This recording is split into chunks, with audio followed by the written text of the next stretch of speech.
Bonjour tout le monde, ici Mélissa, bienvenue à ce jour 13 du calendrier de l'Avent pour Migraine Québec et à cette quatrième journée sur le thème de la thérapie acte. Et aujourd'hui, je vais encore vous parler d'activation pour vous montrer un exemple concret de qu'est-ce que sont les conséquences quand on se suractive, c'est là-dedans que je suis exactement aujourd'hui. Donc, tu sais, comme je mentionnais, donc l'importance d'essayer d'équilibrer ses semaines, d'essayer d'équilibrer ses journées entre tâches, repos, loisirs. Euh, Parfois, quand on a plus d'énergie, ça peut être un peu tricky parce qu'on va avoir tendance à vouloir essayer d'en faire plus puis de rajouter des choses là-dedans. Et souvent, ben, c'est après coup qu'on réalise que, OK, non, là, ça, c'était vraiment trop, puis qu'on paye le prix, puis qu'on se culpabilise par rapport à ça. Donc, ce matin, moi, c'est exactement là-dedans que je suis. J'ai surestimé mes capacités dans les derniers jours. J'ai été quand même pas mal active. J'avais une activité mardi puis mercredi soir. Mercredi soir, ça a été très intense. J'ai déjà mentionné, je fais de la danse, le spectacle samedi, donc là, c'était les costumes. Il y a 30 filles qui parlaient en même temps. Là, c'était comme un peu de chaos. Puis déjà, pendant le cours, j'avais de la difficulté à suivre. J'ai eu de la misère à finir. Et j'étais arrivée chez moi, puis là, ça marchait pas. Puis le lendemain, ben, je m'étais hier, donc je m'étais engagée.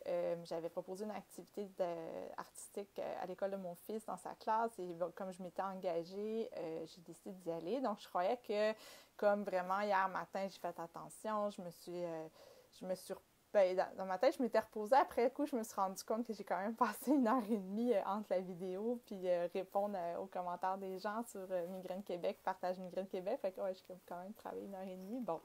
Mais après ça, je me suis vraiment reposée. Mais l'atelier dans la classe à mon fils, ça a été vraiment intense, plus que la semaine d'avant. Les enfants étaient excités. Il y avait une sortie scolaire le matin. Je suis sortie de là, j'ai de la misère à conduire. Une chance, j'habite pas loin.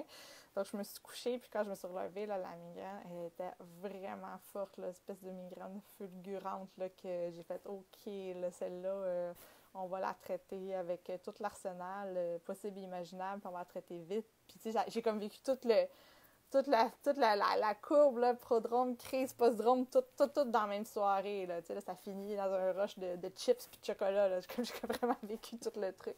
Puis là, ce matin, je suis vraiment fatiguée. Et mon fils, il était malade. Et puis, mon chum, il me dit, tu devrais le garder avec toi aujourd'hui. Puis j'étais comme, je sais pas, je suis même prête à m'occuper de moi le matin.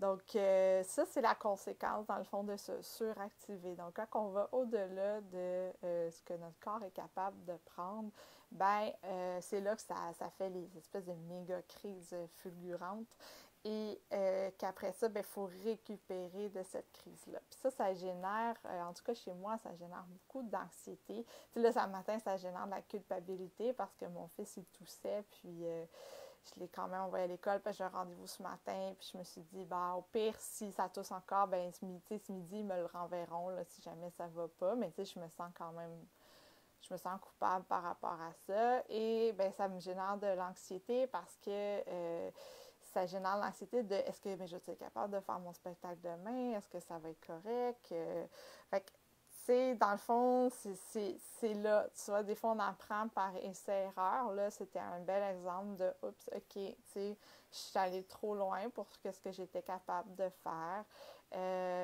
Maintenant, qu'est-ce que je peux faire? » Donc là, ce qui est difficile pour moi, je ne sais pas pour vous, mais moi, dans ces journées-là, ce qui est super difficile, c'est que c'est des états qui activent beaucoup mon anxiété et beaucoup mon anxiété de performance. On dirait que quand je suis épuisée comme ça, je sais pas pourquoi, mais tout est plus gros, tout est plus urgent, puis on dirait qu'il faudrait que je fasse tout en même temps ces journées-là, alors que dans le fond, il faut que j'en fasse le moins possible. Donc, mon exercice aujourd'hui, je crois que ça va vraiment être de vraiment prioriser, là, puis de même me tenir à ce qui est vraiment nécessaire. Puis mettre, tu sais, déjà, c'est dans ma tête, mon chum n'est pas là ce soir, c'est son party de Noël. Déjà, c'est clair que je tenais de la pizza avec mon gars, puis on écoute un film. Fait que ça, c'est cool, c'est relax. La bouffe à choc, l'autre jour que j'ai attendu, ben là, j'ai plus le choix. Si je veux que mes chats, ils mangent à soir, faut que j'y aille. Et puis, il faut que j'arrange mon costume pour demain. Fait que ça, c'est des musts. Puis je pense que tout le reste, il faut que ça soit mis de côté. Il faut que je me repose, il faut que je relaxe aujourd'hui.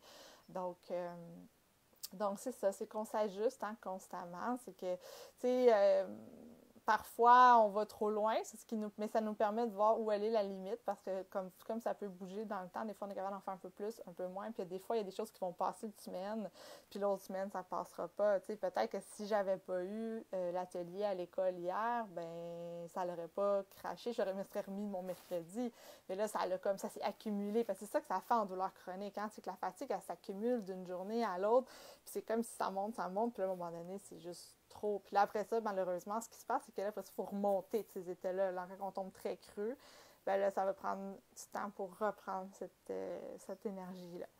Donc, ben voilà. Alors, je savais pas ce matin, je disais, de quoi je vais parler? Je vais parler justement d'un exemple de qu'est-ce que c'est une activation qui est trop intense, qu'on va appeler une suractivation. Donc, ben c'est ça. Mais c'est comme ça qu'on apprend. Et quand je vous dis que c'est pas facile à appliquer, c'est pas facile à appliquer.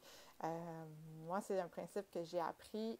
Écoutez, pour vrai, là, ça fait 5 ans que je travaille là-dessus. Je l'ai appris en psychologie, en ergothérapie, en physiothérapie. Puis chaque thérapeute a fallu vraiment qu'il travaille ça beaucoup avec moi parce que mon côté de hyper performante veut tellement facilement reprendre le dessus puis que c'est très difficile à assimiler. Mais plus je réussis à être respectueuse de mes limites, plus généralement ça se passe bien. Mais bon, fait que là, rendu là, ben, c'est de pas trop se taper dessus. Parce que c'est l'autre enjeu qu'on a souvent, c'est que la personne, on s'en veut parce qu'on a trop fait puis on se culpabilise.